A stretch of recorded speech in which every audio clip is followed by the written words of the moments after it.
اسلام آباد وزیر اعظم شہباز شریف نے ترک وزیر خارجہ وزیر دفاع سے ملاقات ہوئی ہے۔ شہباز شریف سے ترکیہ کے وزیر خارجہ حاکان فیدان اور قومی دفاع کے وزیر یاسر گلر نے ملاقات کی ہے، جہاں نائب وزیر اعظم وزیر خارجہ اسحاق ڈار، وزیر دفاع خواجہ اسف، فیلڈ مارشل عاصم منیر، قومی سلامتی کے مشیر لیفٹیننٹ جنرل محمد عاصم ملک اور دیگر اعلیٰ حکام بھی موجود تھے۔ انہوں نے ترک وفد کا خیر مقدم کرتے ہوئے پاکستان اور ترکیہ کے درمیان دیرینہ برادرانہ تعلقات کا ذکر کیا، جو مشترکہ تاریخ، ثقافت، باہمی احترام پر مبنی ہیں۔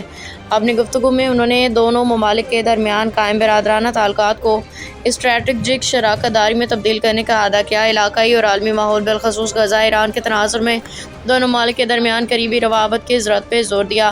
وزیر اعظم نے دو طرفہ تعلقات کے مثبت پیش رفت پہ اطمینان کا اظہار کیا اور تجارت، سرمایہ کاری، ٹیکنالوجی اور دفاع سمیت مختلف شعبوں میں ترکیہ کے ساتھ تعاون کو مزید مضبوط بنانے کے لیے پاکستان کے غیر متزلزل عزم کا اعادہ کیا۔ شہباز شریف نے رواں برس کے دوران ترکیہ کے صدر رجب طیب ایردوان کے ساتھ ہوئی اپنی مختلف ملاقاتوں بشمول 17ویں ECO سربراہی اجلاس کے دوران حالیہ ملاقات کا ذکر کیا۔